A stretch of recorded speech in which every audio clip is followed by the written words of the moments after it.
Hello and welcome to Cricket and Wrestling for Us. And today we're doing This Week in Wrestling in a way, but in the middle of the week because I'm a busy man. So let's talk about Raw and NXT first off. Those are the two shows we're going to cover within this video. And then Aman has a special question for me, which I'm really excited about. So let's get down to it. First off, Aman, how you doing, man? I'm very well. Thank you for having me once again. And it's been a relatively quiet week since they've moved Dynamite and Rampage to the weekend this week. So yeah, it's a bit of a shock to the system. No pun intended. There is a pun intended. Show everyone your shirt, Aman. Show Oh, everyone your shirt. There we go. Adam That's Cole the reason. That's the reason why. That's the reason why you said shock to the system. But speaking of shock to the system, not sorry, a wait. Goldberg, unfortunately. Yeah, I know. I thought it was Goldberg, all that good stuff. I get it. But speaking of shocks to the system, everything is back to normal because Raw sucked again, right? Well, if you listen to Tony Khan on some podcasts, then yes, it did. Yeah, I absolutely loved it. And again, I'm not an AEW shill or anything like that. It's just the fact that AEW is doing what I want, and WWE in a lot of cases aren't doing what I want. But this show is entirely WWE because we're talking about Raw. We're talking about NXT 2.0. So let's start off with Raw. Why was it so bad? Why did they just think that they couldn't finish matches off? Like, just give you an example. You know what I'm talking about. A big event, a big main event with Drew and Big E versus the Usos, who have moved brands, even though Paul Heyman in the last week was going to get beaten up by Roman Reigns if the Usos went to Raw, but this week they went to Raw. Just didn't make sense. But they were on Raw, and then they had a fight with Big E and Drew McIntyre, and then the match ended, I'm assuming, in a disqualification because Drew and Big E started to have a fight. There was a nice Claymore, which tells me that Big E's not going to lose at Crown Jewel, right? And then something similar happened with the women's Raw and SmackDown's women's title matches, even though this is Raw and everything we're building up to is a SmackDown main event. But again, I'm just getting confused because there is no brand split in the WWE, even though Survivor Series is going to happen soon. And there is going to be a strong brand split, isn't it, man? So sorry, that's a short rant, but quick thing. Why did they have two really, really stupid non-finishes for one of the two biggest matches that we're going to have at Crown Jewel? Why did they do that? It makes absolutely no sense. What in the world were WWE thinking? And on top of that, Goldberg wasn't there, so it was an upsetting time, you know. Well, let's not think of ways to make an already mediocre show even more mediocre by bringing Goldberg back. And apologies to all the Goldberg fans that we have. I only know about Asjad, so that was a comment specifically directed at him. So don't come at me, Goldberg fans. I don't know, to be honest, is the answer to your question. I don't think anybody knows what creative come up with or what ideas are pitched and what Vince thinks or whether they're changed before going on the air, because everybody knows that sometimes Vince has the habit of being like, oh, we're on the air in 5 minutes. Let's tear up the script and write it as the show is happening. That sounds like a fun idea to do. But I think the Big E Drew thing is just filler. It is just a program to get them through Crown Jewel. Nobody, I think, expects Drew to win the championship and move to SmackDown with the championship. Don't put it past them. Anything is possible when it comes to Vince and co, but I think it's just filler. And it's the same tired story of, will they get along? Let's place them in a tag team. Let's place them against an established tag team. Let's see if they get on. So yeah, it's more of the same. Completely agree with you as to the brand split is non-existent at this point, because I'm sure the Usos are SmackDown talents. And like you said, in a few weeks' time, they'll be like, Raw versus SmackDown. Yeah, let's have brand loyalty. And then in December, they'll be like, oh, yeah, they're going to make some match again. So But in terms of the women, I think it was more of the same. I felt like they should have not gone for a dirty finish between in that main event, but I just think it was lazy booking, lazy writing, and they just needed an out to get through. And I think once they get past Crown Jewel, then you might start to see new stories coming forward, new character development, new avenues that they're going to go down.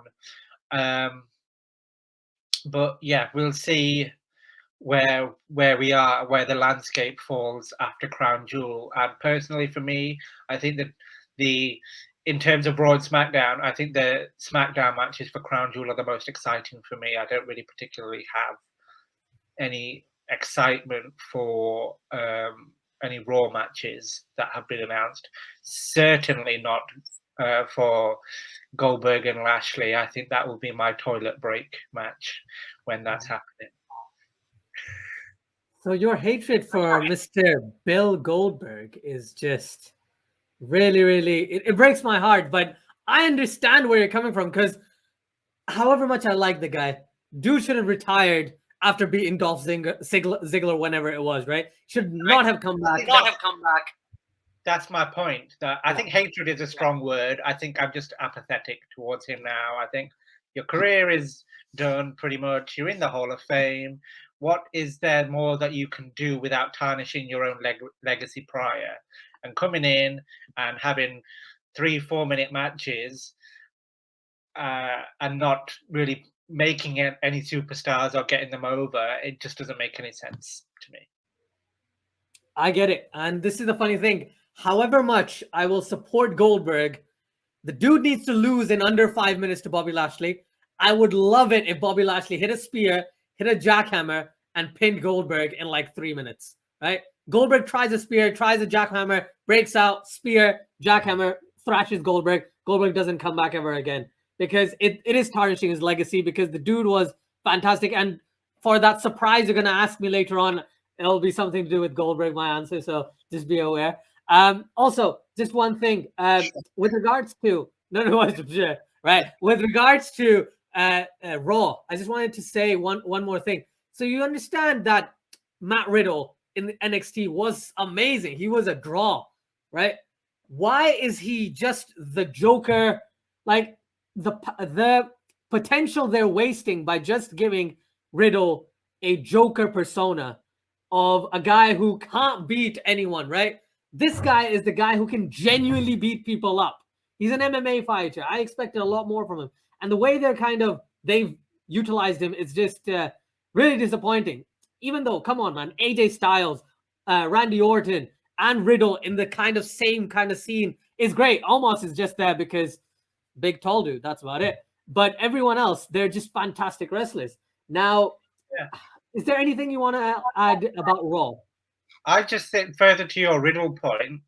I'm not sure if you listened to this, but it was a few years ago when the whole John Moxley leaving WWE story was really in the wrestling headlines, and he left. He had a very bitter taste in his mouth with Vince and co, and he joined Chris Jericho's podcast, and Chris Jericho, it was very, very in depth, and I even though it's probably like 2-3 years old now, I'd recommend anybody who has an interest in this sort of area of wrestling to really go and check it out.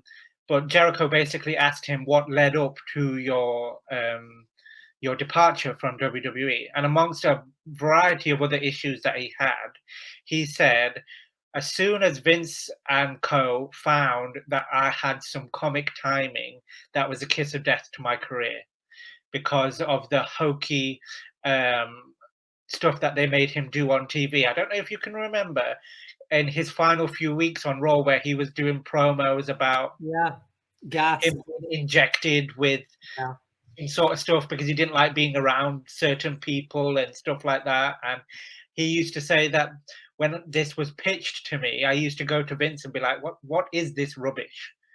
And Vince used to say, well, this is good. Sorry, my language. And that's where that phrase has come from. But I think that's what they're doing with Riddle. As soon as Vince saw that Riddle has comic timing, he's charismatic, he can be a light-hearted character, as well as he sells brilliantly for his opponents.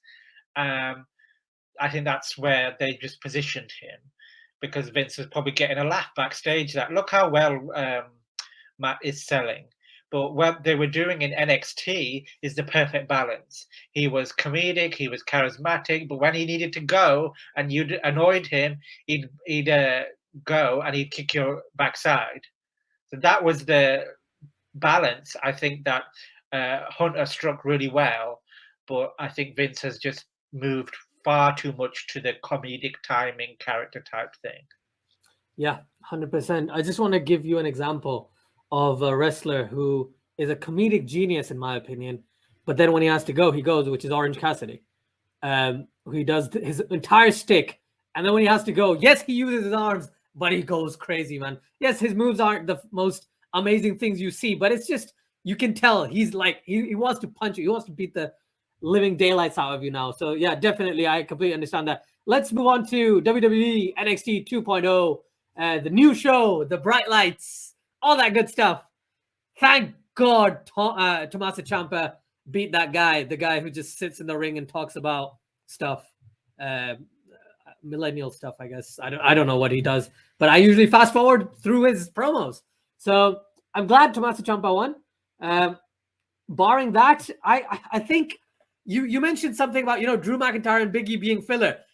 Can you see Ciampa and Breakker being kind of like a filler, or just as a stepping stone for Breakker to beat Ciampa, or lose but in like a really cool way, so then Breakker moves on to the main roster? I think that's the latter, the second point. I think it's either going to go one of two ways. You are going to use Ciampa, like we've discussed several times on the episodes prior. You're going to use him as a stepping stone. He is going to be a launch pad for Bron Breakker to either become champion, or you are going to construct a match in such a way that Bron Breakker looks like the star, even in defeat. Mm-hmm. And then you might possibly extend that feud and make him win even in a more emphatic way later on. Or, like we said, he's just going to be a launch pad. They'll strap him. They'll keep him on NXT for a while. Here's your new star. Bang, 6 months later, he's on Raw or SmackDown. Whether that's a good thing or not, I don't know. But I think that's the NXT we have today. And one thing I wanted to mention about, and just get your opinion on, is this new, his name escapes me, this new character that they're debuting, but he's kind of like an Italian mafia hit boss type kind of thing. Tony D'Angelo. That's it. He reminds me of, not size-wise, but character-wise, reminds me of like Nunzio and the FBI. Can you remember from years and years? Yes. The stereotypical Italian mafia boss character. It's nice to see that in 2021, Vince has moved away from stereotypes like this, but it is what it is. I love the comparison. I absolutely love the comparison. I just love, because as you know, I watch What Culture, right? And on there, they do a really good Tony D'Angelo accent. I wish I could do it that way, but yeah, it's hilarious. Right, a couple more things I just want to talk about NXT. The female wrestler from Diamond Mine actually won. I don't think I've seen her wrestle before. So she actually won quite convincingly, which is great. Exactly what the Diamond Mine should be doing. And thankfully, the big guys in Diamond Mine, so the new guys, are actually getting some screen time. They're winning. They're doing all that good stuff. So very excited about that. There was a really good tag team match, but obviously it doesn't work. How is Kevin O'Reilly and that big dude, right, versus Pete Dunne and Ridge Holland, who's going to move on to SmackDown anyway? I don't understand. That's literally just there to fill in space, fill in time. And yes, it's a great match. Pete Dunne and Kyle O'Reilly always work fantastic. Like, honestly, the way O'Reilly sells and the way Pete Dunne breaks people's fingers, I just haven't seen anything like that in professional wrestling. So I absolutely love that. And last point I want to mention is actually with regards to the North American title. So there was a match between the Swervacious Scott and who was it? Whoever the guy was, I forgot his name. Do you remember the guy who faced Scott in the North American Championship? It was Carmelo Hayes, I think. Yes, right. So Carmelo Hayes won the championship, right? He's the one who cashed in. The guy who was cruiserweight champion for a while, right? Okay. Thank you. Right. Okay. So there was a really good match between those two. Thankfully, the right decision. Scott won, but the way they kind of set it up that Hayes came down, made the save, and then beat him as a result. So I thought that worked very well, especially because Hit Row is moving to SmackDown. So I think that story was very well constructed, and I'm super excited to see where this goes because Hayes as a heel, especially on the fact that he's beaten Scott, now he is the top dog, barring Tommaso Ciampa in the title picture. We know what's happening, but everyone else can basically come after the North American Championship, and Hayes can keep showing how good he is because was it the breakout tournament or something that he showed that he's an absolute beast in the wrestling ring. So yeah, man, I was very happy about that. What were your thoughts of NXT 2.0? I enjoyed everything that you mentioned. I think in terms of Kyle O'Reilly and Pete Dunne, I would not be surprised if they get repackaged somehow or they're given some sort of character development, because I think the landscape of NXT 2.0 and the characters that they're pushing and the people that they're pushing is very, very character heavy.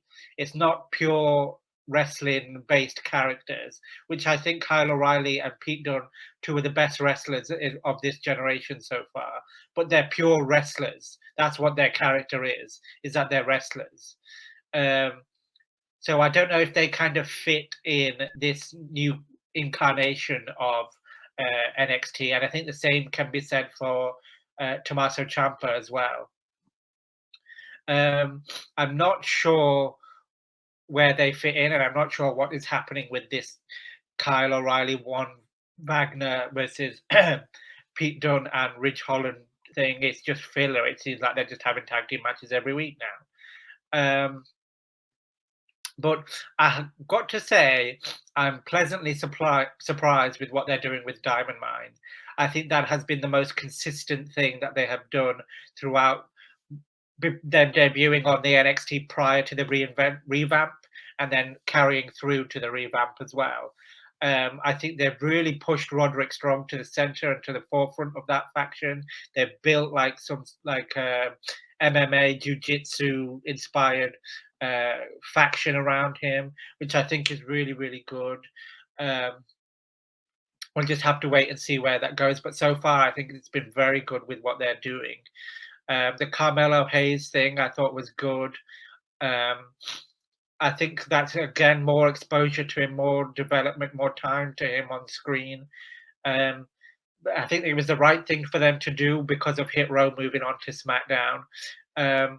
I think there could have been an argument made for strapping Santos Escobar as well, and then just moving on because they'd been feuding for such a long time, Legado and Hit Row. So it only just made sense. But I am missing Johnny Gargano on NXT. I know I say this every week, but I'm a huge fan of the guy.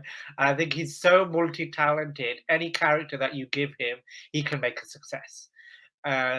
So I do wish that he would come back in NXT. Whether or not he's staying in NXT, maybe that's why they're keeping him off TV, because they don't know whether he's coming or going. But yeah, mixed bag again, I would say, for NXT. Not great, nothing to write home about, but an average good show, which I think is what we should expect from this show going forward. Agreed, 100%. And yeah, at least NXT is still better than Raw, which is all that actually matters. And yeah, man, that's everything for everyone watching. This is everything we were going to talk about in this edition of This Week in Wrestling. And I know Aman has a question for me. Aman, what is your question, sir? Well, when we were discussing prior to the show about we would just talk about Raw and NXT this week, given the schedule changes, I thought it would be a good change of pace and a bit refreshing if we just talked about the match that got us, or superstar that got us into wrestling in the first place. Now, I don't mind if you want me to go first. You go first. Go first. Okay. So I think the match that really got me into wrestling hooked was, I mean, I had dabbled in and out because my cousins who were older than me, they were in big Attitude Era fans. So they were like, oh my God, you have to watch this and it's really good and this and that. But I think the match that really hooked me was SummerSlam 2002, I think. I might be wrong in terms of the year, but the unsanctioned match between Triple H and Shawn Michaels. And Shawn Michaels had just come back off the back injury. They were saying that, oh my God, is he going to be able to go? It's been such a long time. He's had a serious back injury. And he came, and him and Triple H had one of the best street fights I think I've ever seen to this day. And I will never forget that scene. Shawn won the match, and he was had his hand raised, and he looked so tired and defeated, and I was so happy.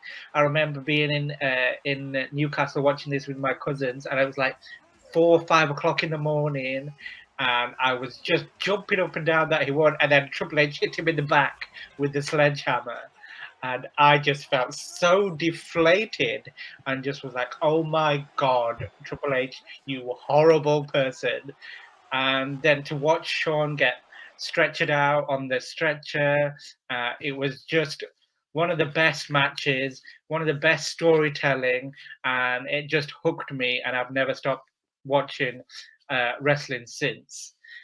So I know yours is going to be like a Goldberg related match, but Obviously. what was the match that really hooked you and got you into wrestling? Well, you mentioned the street fight between Shawn Michaels and Triple H. Is that the one where he wore jeans? Is that the one? That was an amazing match. Definitely. Yeah. Right. Okay. So technically, there's two moments. One moment is actually after the fact that I actually got hooked with wrestling, was the moment at WrestleMania where The Rock was actually a face and Hogan was a heel. And they actually called it on the fly and said, no, we'll swap roles and we'll go mental. That match was just up here. However, prior to that, in July of 1998, there was a match on, I believe it was WCW Nitro, all right, between Goldberg and Hollywood Hulk Hogan for the WCW Heavyweight Championship. And goodness me, that was a match and a half. Yes, it was less than 10 minutes. I'm sure it was less than 10 minutes. Like, it's a Goldberg match. In Goldberg's hometown as well, at the Georgia Dome. Georgia. Yeah. There were like 41,000 people in attendance. I saw the crowds and I was like, this is just madness. I've never seen so many people trying to fit in. And I've been to Lahore and I hadn't seen so many people trying to fit into one place. So it was great, man. It was honestly and the way Goldberg won as well. Like, Goldberg genuinely beat Hulk Hogan, Hollywood Hulk Hogan, the bad guy who was NWO leader, who was a champion, all that good stuff, and he won. And then at the end, on the ramp, he stood up and did the both belts, and it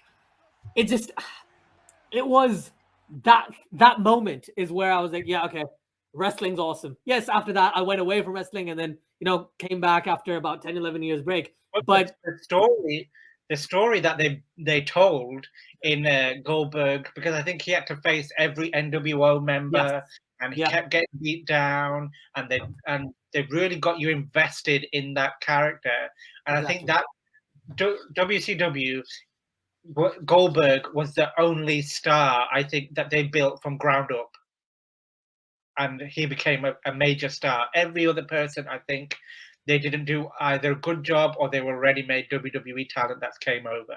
But Goldberg was the guy. So yeah, I agree with you, and I think that match was brilliant, and I can see why it got you hooked into wrestling as it did. Yeah, still hooked. Crazy. Time flies, man. Time flies. Thank you, Aman. As always, a pleasure to have you on. For everyone watching, please like, share, and subscribe if you do like the content. We will be doing a like a longer video, which includes SmackDown, Rampage, Dynamite next week. So please do keep an eye out for that. And yeah, until next time, take care, stay safe, and we'll catch you in the next one. Bye, guys.